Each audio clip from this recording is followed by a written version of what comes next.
Bismillah ar-Rahman ar-Rahim, assalamu alaikum wa rahmatullahi wa barakatuh, bienvenue sur ma chaîne Apprendre le français avec Monsieur Sharafi.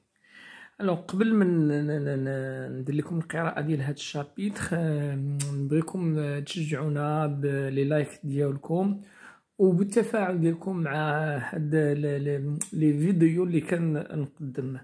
Alors, chapitre 2, le condamné se trouve à Bicêtre. Et il va faire un retour en arrière, il y a une flashback, analyse sur le procès de sa condamnation, c'est-à-dire كيفاش تحكم عليه بالإعدام في المحكمة وكيفاش تم المرور ديال المداولة وكيفاش مرات. Alors, c'était par une belle matinée d'août. Il y avait 3 jours que mon procès était entamé. 3 jours que mon nom et mon crime ralliaient chaque matin une nuée de spectateurs qui venaient s'abattre sur les bancs de la salle d'audience comme des corbeaux autour d'un cadavre. 3 jours que toute cette fantasmagorie des juges, des témoins, des avocats, des procureurs du roi passait et repassait devant moi. Tantôt grotesque, tantôt sanglante, toujours sombre et fatale. Très bien. Alors, le condamné revient sur le procès de sa condamnation et qu'il dit que la durée du procès a duré 3 jours et que ça fait 3 jours que son procès a commencé et que 3 jours que son nom et le crime qu'il a commis rassemblaient chaque matin un grand nombre de spectateurs qui sont venus s'abattre sur les bancs de la salle d'audience et comme des corbeaux. Sur une comparaison, il les a comparés à des corbeaux qui sont venus se réjouir de son cadavre. 3 jours que toute cette fantasmagorie. La fantasmagorie, c'est un spectacle de lumière sous forme d'ombre شكل ضلال كيكون الظلمه وكيتعكس هذوك الظلال donc sur le mur ou bien c'est ce qu'on appelle la fantasmagorie des juges. Donc il compare les juges, les témoins à des spectres. Toute cette fantasmagorie des juges, des témoins, des avocats, des procureurs du roi, champ lexical de la justice, passaient et repassaient devant moi, tantôt grotesque, tantôt. Alors, les juges et les témoins, donc, ils ont une apparence ridicule, tantôt, ils ont une apparence sanglante, c'est-à-dire peut-être, c'est là, ils vont prononcer, tout simplement, une sanction lourde, toujours sombre et fatale. Alors, la répétition de 3 jours, et ce rythme ternaire, ça montre la lenteur de la condamnation. Les 2 premières nuits d'inquiétude et de terreur, je n'en avais pu dormir. Alors, le condamné n'arrive pas à dormir. Alors, pourquoi? Parce qu'il était inquiet et il était terrifié. Il a peur d'être sanctionné lourdement. La 3e, j'en avais dormi d'ennui et de fatigue. À minuit, j'avais laissé les jurés discutant, délibérant. Les jurés qui n'archent le hukm. On m'avait ramené sur la paille de mon cachot et j'étais tombé sur le champ dans un sommeil profond, dans un sommeil d'oubli. C'était les premières heures de repos depuis bien des jours. C'est bien. Alors, j'étais encore au plus profond de ce profond sommeil lorsqu'on vint me réveiller. Alors ici, pour mieux comprendre, le condamné sommeillait. Et dans son sommeil, il va faire un rêve. Et il va rêver qu'il est en sommeil. Et qu'il va être réveillé dans le sommeil. D'accord? هنا كان كيحلم وفي الحلم غادي يحلم كيحلم فاق في الحلم. D'accord? Lorsqu'on va me réveiller, cette fois, il ne se fait point du pas lourd et des souliers ferrés du guichetier, du cliquetis de son nœud de clé, du grincement grincement sur le bruit des verrous, roc des verrous. Il fallait pour me tirer de mon sommeil, de ma léthargie, sa rude voix à mon oreille et sa main rude sur mon bras. Levez-vous donc. Levez-vous donc. J'ouvrais les yeux, mais dans le rêve. Le condamné ouvre les yeux dans le rêve. J'ouvrais les yeux, je me dressais apeuré sur mon séant. En ce moment, par l'étroite et haute fenêtre de ma cellule, je vais au plafond du corridor voisin, seul ciel qu'il me fut donné d'entrevoir ce reflet jaune. Ô des yeux habitués aux ténèbres d'une prison, savent si bien reconnaître le soleil. J'aime le soleil. Donc, dans le rêve, elle a rêvé du soleil, de la lumière, signe de quoi? Signe d'optimisme, signe voilà, tout simplement de confiance concernant donc son verdict ou bien son jugement. Alors, de ce reflégeant ont des yeux habitués aux ténèbres d'une prison, savent si bien reconnaître le soleil. J'aime le soleil. Alors, le premier soleil, c'est le soleil de tous les jours, d'accord? Et j'aime le soleil ici. Donc, le soleil a un sens connoté ici, c'est pour dire la liberté. Elle fait beau, dis-je au guichetier. Elle resta un moment sans me répondre, comme ne sachant si cela valait la peine de dépenser une parole. Puis, avec quelque effort, elle murmura brusquement, « C'est possible. » Je demeurai fixe, l'esprit à demi endormi, la bouche souriante, l'œil fixé sur cette douce réverbération pour dire le soleil ou bien le rayon du soleil qui diaprait le plafond, qui décorait le plafond. Voilà une belle journée, alors répétai-je, mais toujours c'est dans le rêve. Oui, me répondit l'homme, on vous attend.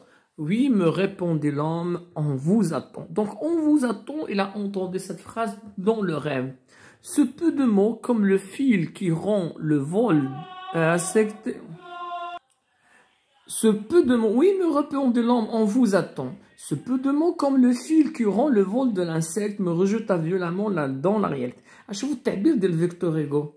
Alors, il a comparé ce fil. C'est une synecdoque, c'est pour dire l'ankabout, l'âge de l'ankabout, qui rend le vol de l'insecte, me rejeta violemment dans la réalité. C'est-à-dire le condamné, il vient d'être réveillé. Alors, ce peu de mots, alors il est comparé au fil. On vous attend, c'est comme le fil qui rend le vol de l'insecte. C'est-à-dire le vol de l'insecte, c'est le rêve. Et qu'est-ce qui a rempli ce rêve? Voilà, c'est on vous attend, ce peu de mots. Alors, comparé au fil de l'araignée, c'est une synecdoque. Quelle très belle comparaison. Comme le fil qui rend le vol de l'insecte, me rejeta violemment dans la réalité. Je revis soudain comme dans la lumière d'un éclair, la sombre salle des assises, le fer à cheval des juges, c'est-à-dire la position des juges, chargés de haillons ensanglantés, les 3 rangs de témoins aux faces subites, les 2 gendarmes au debout de mon banc, et les robes noires, pour dire les avocats, s'agitaient et les têtes de la foule fourmillaient au fond dans l'ombre. Ils s'arrêtaient sur moi, le regard fixe de ces 12 jurés, qui avaient veillé pendant que je me levais, mes dents claquaient, mes mains tremblaient et ne savais où trouver mes vêtements. Mes jambes étaient faibles. Au premier pas que je fis, je trébuchais comme un portefeuille trop chargé. Alors, le condamné, le moment de la proclamation du verdict approche. Le condamné, il est dans un état pathétique, les dents claquées, les mains tremblaient. Il ne savait où trouver mes vêtements. Mes jambes étaient faibles. Au premier pas que je fis, je perdis l'équilibre. Comme un portefeuille, voilà, quelqu'un qui porte, d'accord, les bagages, trop chargés. Cependant, je suivais le geôlier. Les 2 gendarmes m'attendaient au seuil de la cellule. On me remit les menottes. Cela avait une petite serrure compliquée qu'ils fermèrent avec soin. Je laissais faire. C'était une machine sur une machine. C'est-à-dire, c'est comme le condamné à perdre de quoi la sensibilité. C'était une machine, pour dire les menottes sur une machine, le condamné. Nous traversâmes une cour intérieure. L'air vif du matin me ranima. Personnification. Je levai la tête, le ciel était bleu et les rayons chauds du soleil, découpés par les longues cheminées, traçaient de grands angles de lumière au feu des murs hauts et sombres de la prison. Il faisait beau en effet, c'est-à-dire l'atmosphère qui régnait, le temps qu'il faisait, annonçait un verdict en faveur du condamné, pas la peine de mort. Nous montâmes un escalier, pardon, nous montâmes un escalier en tournevis, nous montâmes un escalier en tournant en vis. Nous passâmes un corridor, puis un autre, puis un troisième, puis une porte basse s'ouvrit. Un air chaud, mêlé de bruit, vint me frapper au visage. C'était le souffle de la foule dans la salle des assises. J'entrai, et il y eut à mon apparition une rumeur, un bruit d'armes et de voix. Les banquettes, c'est pour dire les spectateurs, ou bien les gens, se déplacèrent, synecdoques, se déplacèrent bruyamment, les cloisons craquèrent, et pendant que je traversais la longue salle entre deux masses de peuple murés, métaphore, deux soldats, murés, deux soldats, c'est comme si les soldats formaient des murs. Et il me semblait que j'étais le centre auquel se rattachaient les fils qui faisaient me voir toutes ces faces brillantes et penchées. En cet instant, je m'aperçus que j'étais sans fer, mais je ne pus me rappeler où ni quand on me les avait ôtés. Ça veut dire les menottes. Alors il se fait un grand silence, j'étais parvenu à ma place. Au moment où le bruit, le tumulte cessa dans la foule, il cessa aussi dans mes idées. Je compris tout à coup clairement ce que je n'avais qu'entrevoir confusément jusqu'alors, que le moment décisif était venu et que j'étais là pour entendre mon verdict, c'est ma sentence. L'explique qui pourra. Donc ici, c'est le narrateur, voilà, condamné. L'explique qui pourra, de la manière dont cette idée me vint, il ne me causa pas de terreur. C'est-à-dire, quand le condamné était devant le juge, ou bien le moment décisif est arrivé, est venu, le condamné n'avait pas peur. Il était confiant d'avoir une sentence en sa faveur. L'explique qui pourra, de la manière dont cette idée me vint, il ne me causa pas de terreur. Les fenêtres étaient ouvertes, l'air et le bruit de la ville arrivaient librement du dehors. La salle était claire comme pour une noce, comme un mariage. Les gais rayons, personnification du soleil, traçaient ça et là la figure lumineuse des croisés, tantôt allongée sur le plancher, tantôt développée sur les tables, tantôt brisée à l'angle des murs, et de ces losanges éclatants aux fenêtres, chaque rayon découpé dans l'air, un grand prisme. Voilà, de quoi? De poussière d'or. Donc, d'après la description de la salle et l'atmosphère qui régnait pour le condamné, alors il ne s'attendait qu'un jugement, qu'un verdict en sa faveur, c'est l'acquittement, c'est la liberté. Les juges au fond de la salle avaient l'air satisfaits, probablement de la joie d'avoir bientôt fini. Le visage du président, doucement éclairé par le reflet d'une vitre, avait quelque chose de calme et de bon, et un jeune assesseur, magistrat, causait presque gaiement en chiffonant son rabat avec une jolie dame en chapeau rose, placée par faveur derrière lui. Les jurés seuls paraissaient blêmes et abattus. Les seuls qui étaient pâles et abattus, mais c'était apparemment de fatigue d'avoir veillé. Voilà, quelques-uns bâillaient, rien dans leur allure, dans leur attitude, dans leur apparence n'annonçait des hommes qui viennent de porter une sentence de mort. Et sur les figures de ces bons bourgeois, je ne devenais qu'une grande envie de dormir. C'est la confiance, c'est l'optimisme. En face de moi, une fenêtre était toute grande, ouverte. J'entendais rire sur le quai des marchands de fleurs. Et au bord de la croisée, une jolie petite plante jaune, toute pénétrée d'un rayon de soleil, jouait avec le vent dans une fente de la pierre. Comment une idée sinistre aurait-elle pu poindre parmi tant de gracieuses sensations? C'est-à-dire, le condamné se pose une fausse question. C'est-à-dire, comment une idée mortelle, sur le registre soutenu, comment une idée mortelle aurait-elle pu apparaître dans de telles sensations? La lumière, les fleurs, donc le ciel, etc., l'air, c'est bien. Inondé d'air et de soleil, il me fait impossible de penser à autre chose qu'à la liberté. L'espérance vint rayonner en moi comme le jour autour de moi. Et confiant, j'attendais ma sentence comme on attend la délivrance et la vie. Cependant, mon avocat arriva. C'est bien. Cependant, mon avocat arriva. On l'attendait. Il venait de déjeuner copieusement et de bon appétit. Parvenu à sa place, il se pencha vers moi avec un sourire. J'espère. Voilà. Alors, l'avocat est arrivé tardivement au tribunal. Et qu'est-ce qu'il vient d'annoncer au condamné? J'espère. C'est-à-dire, le condamné a mal interprété, j'espère. Pour l'avocat, j'espère mais pour le condamné, j'espère il l'a interprété par la liberté, l'acquittement. N'est-ce pas? Répondis-je. N'est-ce pas? Répondis-je. N'est-ce pas? Répondis-je.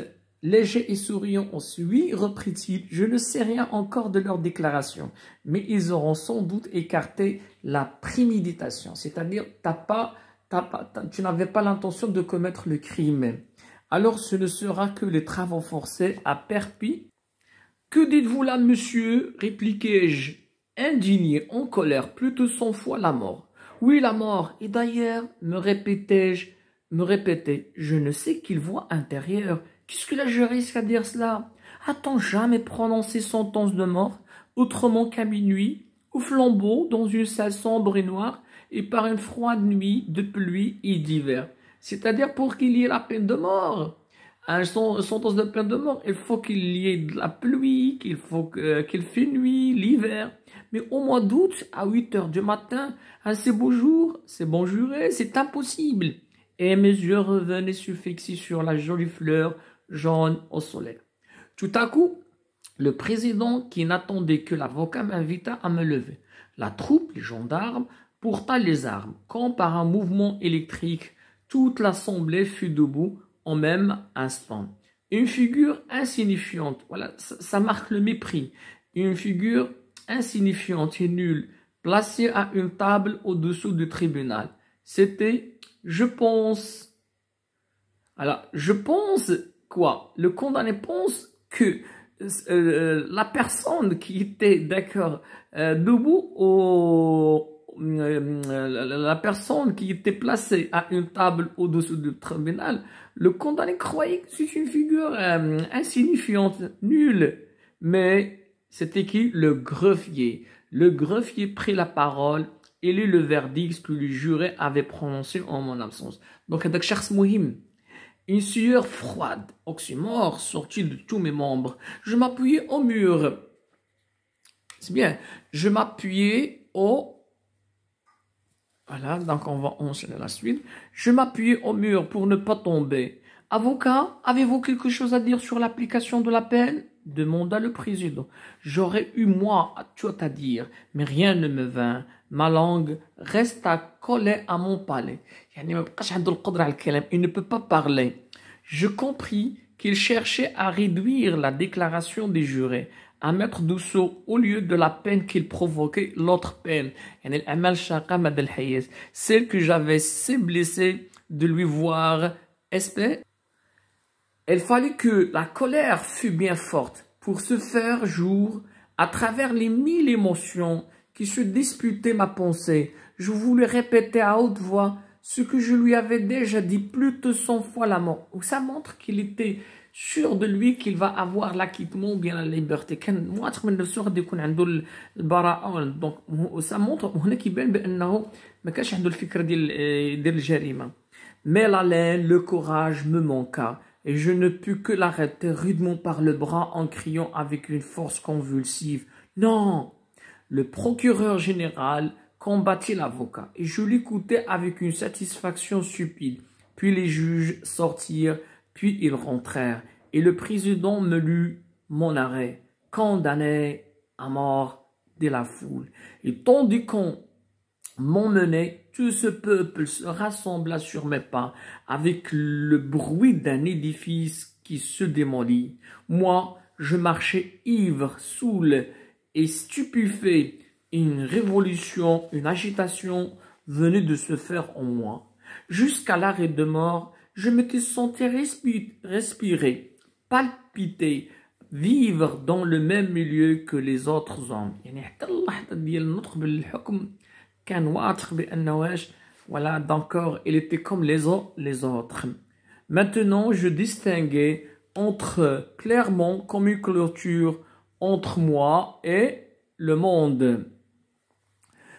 Et rien ne me paraissait plus sur le même aspect qu'auparavant. Ces larges fenêtres lumineuses, ce beau soleil, ce ciel pur, énumération, cette jolie fleur, tout cela était blanc et pâle. Donc, il ne voyait pas les choses comme auparavant. Donc maintenant, il les voyait comme la couleur du linceul. Donc, c'est la mort. Cette jolie fleur, tout cela était blanc et pâle, de la couleur.